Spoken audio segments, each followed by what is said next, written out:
Hello everyone, welcome to my YouTube channel maths idea. आगे के question को हम कंटिन्यूअस करेंगे। ये जो हमारे क्वेश्चन है, प्रश्न 12वां। एक उच्चतर माध्यमिक शाला के छोटे बड़े बच्चों के वजन के आंकड़े नीचे दिए गए हैं, इसका समांतर माध्य पता करें। तो समांतर माध्य निकालने के लिए ये जो प्रश्न है हमारे 4 नंबर के होने वाले हैं। समांतर माध्य निकालने के लिए ये प्रश्न है, इसमें हम मध्य बिंदु निकालेंगे। सबसे पहले मध्य बिंदु को x से प्रदर्शित करेंगे। यहाँ मध्य बिंदु निकालने के लिए ये वर्ग अंतराल दिया है। वर्ग अंतराल में निम्न वर्ग सीमा और उच्च वर्ग सीमा दोनों को हम प्लस करेंगे। जो प्लस करने के बाद इसको डिवाइड करना है 2 से। प्लस करेंगे यहाँ पर 70/2, मतलब हमारा आ गया यहाँ पर 35। तो इसका मध्य बिंदु निकालने के लिए ये 35 आया। अब इनका भी मध्य बिंदु निकालेंगे तो ये हो जाएगा 40/50/2। इसको हल कर लेंगे। 40/50 बराबर हो गया हमारा 90। 90 में 2 को अगर हम भाग करें तो हमारा आंसर आ जाएगा यहाँ पर 45। तीसरा है हमारा 50 से 60। 50 से 60 को 50/60 प्लस करेंगे, डिवाइड करेंगे 2 से। यहाँ पे प्लस करेंगे तो हमारा जो आंसर आएगा यहाँ पर 110। 110 में हम 2 को भाग करेंगे तो ये आएगा हमारा 55। 55 को हम यहाँ पर लिखेंगे। 60 से 70, 60 और 70 दोनों को हम जोड़ेंगे, बटे 2 करेंगे। 60/70 बराबर हो जाएगा हमारा 130। 130/2 करेंगे तो हमारा आएगा यहाँ पर 65। ये हमारा 65 हुआ। लास्ट है हमारा 70 से 80। 70 और 80 दोनों को प्लस करके 2 से डिवाइड करेंगे तो ये हमारा 80 और 70 हो जाएगा हमारा 150।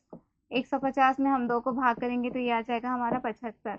तो ये हमारा सभी का मध्य बिंदु निकल गया है। मध्य बिंदु के बाद हम यहाँ पर निकालेंगे fx। अब fx निकालेंगे, इन संख्या और इन संख्या को गुणा करेंगे। 11 और 35 को गुणा करेंगे 385 आएगा।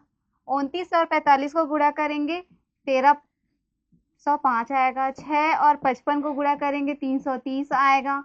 3 और 65 को गुणा करेंगे तो 195 आएगा। और 1 और 75 को गुणा करेंगे तो यहाँ पर 75 आएगा। उसके बाद हम टोटल निकालेंगे। टोटल निकालेंगे, f का टोटल निकालेंगे। यहाँ पर समीशन ऑफ f, इसका टोटल निकालेंगे। सभी को टोटल करेंगे तो हमारा यहाँ पर 50 आएगा। और समीशन ऑफ fx निकालेंगे। समीशन ऑफ fx निकालेंगे तो हम सभी को प्लस करेंगे यहाँ पर, तो ये 2290 आएगा। ठीक है। अब समांतर माध्य ज्ञात करने के लिए समांतर माध्य का हमारा सूत्र है x bar summation of fx divide by summation of fx की वैल्यू है यहाँ पर 2290। समीशन ऑफ f की वैल्यू है यहाँ पे 50।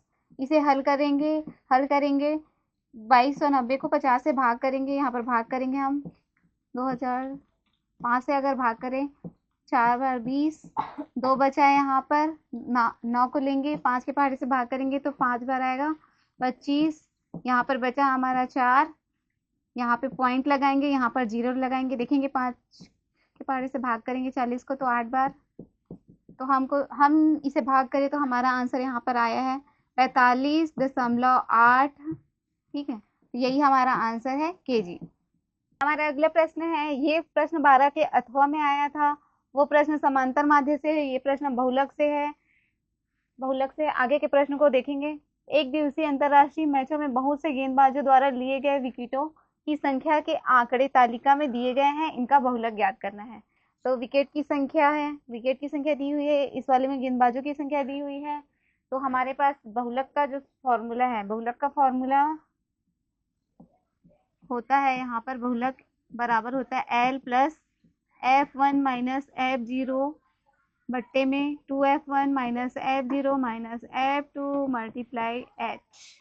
इनको हम सबसे पहले F1 निकालेंगे। F1 निकालने के लिए हम देखेंगे इन सभी नंबर में सबसे ज़्यादा नंबर कौन सा है। तो सबसे ज़्यादा नंबर हमारा 16 है, तो ये हमारा हो जाएगा F1। उससे ऊपर वाले जो 5 है वो हो जाएगा हमारा F0। उससे नीचे में जो नंबर है वो हो जाएगा हमारा F2। तो ये है हमारा F1। अब हम निकालेंगे L और H।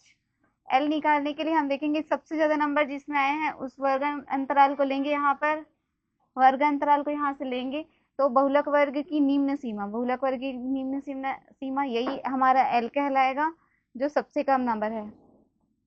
तो ये हमारा एल है, और एच जो हमारा है, एच मतलब होता है वर्ग अंतराल। वर्ग अंतराल कितने कितने का हमारा यहाँ पर वर्ग अंतर है 0 में 50, तो यहाँ पे हमारा अंतर जो है 50 का। तो जो जो वैल्यू हमको मिला है हम सबसे पहले लिखेंगे F1 इक्वल 16, F0 इक्वल हमारा हो गया 5, F2 इक्वल हमारा है 12, एंड L इक्वल यहाँ पर है 100। सूत्र में हम लिखेंगे यहाँ पर L यहाँ पर दिया हुआ है 100 प्लस F1 यहाँ पर दिया हुआ है 16, F0 की वैल्यू है यहाँ पर 5, 2 F1 की वैल्यू लिखेंगे यहाँ पे 16 माइनस F0 इक्वल हो जाएगा 5, एंड F2 इक्वल है हमारा यहाँ पर 12 मल्टीप्लाई H है हमारा 50। सॉल्व करेंगे, इसे सॉल्व करेंगे, इन दोनों नंबर को यहाँ पर माइनस करेंगे। 16 माइनस 5 11, इन दोनों को हमको मल्टीप्लाई करना है। 2 एंड 16 इक्वल 32। इन दोनों नंबर के सामने माइनस है, इसलिए इन दोनों नंबर को हम प्लस करेंगे। हम यहाँ पर ये हमारा हो जाएगा 17 और ये है हमारा 50। इसे हल करेंगे। 32 में 17 को घटाकर लिखेंगे तो हमारा यहाँ पर 15 आएगा। अब इसे हल करेंगे, कटाएंगे, ये 5 के पहाड़े से 3 बार में जाएगा, ये 5 के पहाड़े में 10 बार में जाएगा। अब ये नहीं कटेगा तो हम संख्याएं जो बची हुई है 11 और 10 उनको गुणा करके लिखेंगे। 11 गुणा 10 हो जाएगा हमारा 110 और बट्टे में है हमारा 3। अब 110 को हम 3 से भाग करेंगे तो 3 के पहाड़े से करेंगे तो 3 बार में जाएगा 9, हमारे पास यहाँ पर बच गया 2 और ये 0। 3 के पहाड़े से इसको भाग करेंगे तो 6 बार में आएगा 18, घटाकर लिखेंगे 2 बचा, यहाँ पर पॉइंट लगाएंगे, यहाँ पर 0 लगाएंगे। 3 के पहाड़े से फिर भाग करेंगे तो 3 छक्के 18, यहाँ पर खत्म। तो हमारा जो आंसर आया 36.6 हम यहाँ पर लिखेंगे। 100 धन 36.6। अब संख्याओं को जोड़ेंगे, मूल संख्या से ही जुड़ेगी, दशमलव संख्या से जुड़ेगी, इसलिए इसका आंसर जो है 136.6 आंसर।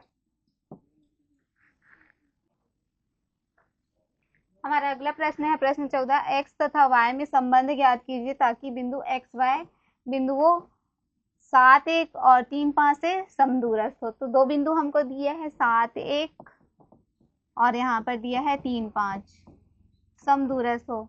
तो माना कोई बिंदु है P है जिसके जो निर्देशांक है वो x और y है, ठीक है। तो समदूरस्थ के लिए, दूरी के लिए हमारा सूत्र है, यहाँ पर इस बिंदु को हम A मानेंगे और इस बिंदु को हम B मानेंगे, तब समदूरस्थ है तो हम इसको लिखेंगे PA बराबर है PB के। दूरी के लिए हम सूत्र लगाएंगे, यहाँ पर सूत्र इसको लिखेंगे, सूत्र है हमारा x2 माइनस x1 का square plus y2 minus y1 का स्क्वायर। सेम यहाँ पर भी लिखेंगे x2 माइनस x1 का square plus y2 minus y1 का स्क्वायर। इसके लिए PA यहाँ पर हम बिंदुओं को दर्शा लेंगे। x2 के लिए इसे लिखेंगे, y2 के लिए हम इसे लिखेंगे, x1 के लिए ये लिखेंगे और y1 के लिए इस बिंदु को लिखेंगे। तो हम यहाँ पर x1 x2 x1 y2 y1 के मान को यहाँ पर रखेंगे। तो लिखेंगे यहाँ पर x2 बराबर यहाँ पर हो जाएगा 7 ऋण x1 के लिए हम यहाँ पर लिखेंगे x का स्क्वायर प्लस y2 के लिए लिखेंगे यहाँ पे 1 माइनस y1 के लिए लिखेंगे y का स्क्वायर बराबर करके। अब इस पक्ष के लिए PB के लिए हम यहाँ पर x2 और x1 डिसाइड करेंगे, तो तब यहाँ पर बिंदु B के निर्देशांक यहाँ पर ये हो जाएगा x2, ये वाला हो जाएगा y2 और x और y सेम रहेंगे। मानों को वापस से रखेंगे, x2 के लिए 3, x1 के लिए हम मान रखेंगे तो x whole square plus y2 के लिए हम यहाँ पर है 5 माइनस y1 के लिए y का होल स्क्वायर। अब इसे सॉल्व कर लेंगे। सॉल्व करने के लिए दोनों पक्ष में रूट है, दोनों साइड रूट है, रूट को हटाकर लिखेंगे तो यहाँ पर 7 माइनस x का whole square plus 1 minus y का whole square equal 3 minus x का whole square plus 5 minus y का होल स्क्वायर। यहाँ पे हम फॉर्मूला लगाएंगे a माइनस बी का whole square. a minus b का होल स्क्वायर का फॉर्मूला यहाँ पे लिखेंगे, तो a माइनस बी का होल स्क्वायर का फॉर्मूला है a square minus 2ab plus b का स्क्वायर। यहाँ सबके लिए वैल्यू को रखेंगे। यहाँ पर ए स्क्वायर मतलब इसके लिए लिखेंगे ए स्क्वायर मतलब 7 का स्क्वायर, फिर माइनस लगाएंगे 2, ए यहाँ पर 7 है, बी यहाँ पर x है, प्लस करके बी का स्क्वायर मतलब x का स्क्वायर।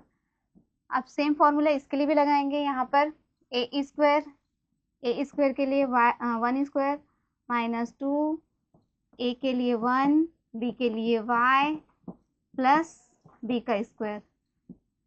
सेम हम इधर भी करेंगे उसी प्रकार से, तो ये लिखेंगे 3 का स्क्वायर माइनस 2 ए और बी, मतलब दोनों संख्याओं को इनटू में लिखना है, प्लस करके एक्स का स्क्वायर, प्लस यहाँ पर इसे भी लिखेंगे 5 स्क्वायर माइनस 2 ए बी, ये मतलब 5 वाई प्लस वाई का स्क्वायर।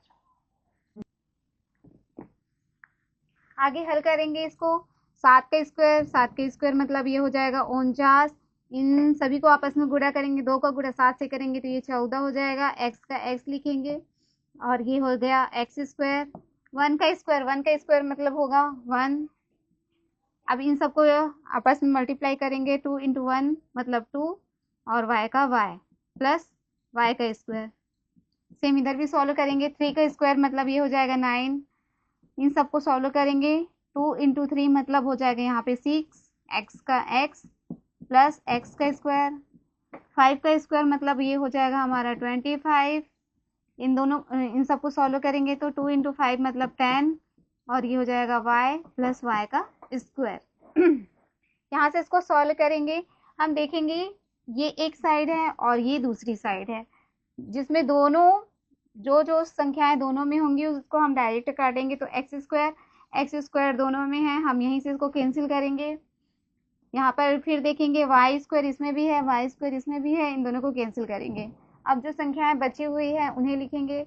यहाँ पर ये है 49, ये आ गया हमारा ऋण 14x, यहाँ पर हो गया धन 1 और ये हो गया 2y। अब जो बचा हुआ है इसमें लिखेंगे 9, यहाँ पर है प्लस 25 माइनस 6x और ये है माइनस 10y। अब हम इसको सॉल्व करेंगे तो हम नंबर देखेंगे। यहाँ पर ये है 49, इसके सामने भी प्लस है, इसके सामने भी प्लस है, तो दोनों संख्याओं को हम ऐड करेंगे। ऐड करके लिखेंगे तो 49 प्लस 1 इक्वल हो जाएगा हमारे यहाँ पर 50। यहाँ पर है ये माइनस 14x माइनस 2y। यहाँ पर भी इसे सॉल्व करें, हम दोनों नंबर्स को देखेंगे। यहाँ पर दोनों के सामने प्लस है मतलब ये हो जाएगा हमारा 34 माइनस 6x माइनस 10y। अब हम सभी नंबर्स को इधर पक्षांतर करेंगे, जो बचा हुआ है उसको यहाँ पर लिखेंगे। सब संख्याओं को पक्षांतर करेंगे तो इसके सामने के जो सारे जो चिन्ह है, जो साइन है, वो बदल के इधर आएंगे। यहाँ पर प्लस है तो यहाँ पर ये आएगा माइनस 34, यहाँ माइनस है तो ये प्लस होकर आएगा 6x और ये माइनस है तो ये प्लस 10y। अब सबको हम पक्षांतर कर लिए तो यहाँ पर हमारा 0 बचा हुआ है। सॉल्व करके लिखेंगे। x वालों को देखेंगे, यहाँ पर इसके सामने माइनस है, इसके सामने यह प्लस है, प्लस और माइनस है तो यहाँ पर ये माइनस होगा। माइनस करके लिखेंगे तो ये आ जाएगा हमारा 8x। अब यहाँ पर देखेंगे कि सामने इसके ये बड़ी संख्या, इसके सामने माइनस चिन्ह है तो हम यहाँ पे माइनस लगाएंगे। अब यहाँ पे y वाला देखेंगे, y वाला ये है, यहाँ पर भी प्लस है और माइनस है, मतलब माइनस करके लिखेंगे। 10 में 2 माइनस करेंगे तो 8 आएगा, 8y। अब यहाँ पर भी हम देखेंगे कि बड़ी संख्या इन दोनों में कौन सी है, तो ये 10 है, 10 के सामने प्लस है तो हम यहाँ पर प्लस लगाएंगे। अब नंबर्स को लेंगे, 50 माइनस 34, 50 में हम 34 माइनस करेंगे तो हमारा आंसर आएगा 16 इक्वल 0। तो हमारा जो प्रश्न में था x और y में जो संबंध यही है, यही इसका आंसर है। यदि आपको किसी क्वेश्चन में कुछ डाउट होगा, कहीं पर समझ में नहीं आया होगा, तो कमेंट में पूछेंगे कि कहाँ पर समझ में नहीं आया। इसी प्रकार के और प्रश्नों के हल सॉल्यूशन देखने के लिए चैनल को लाइक, कमेंट और शेयर जरूर कीजिए।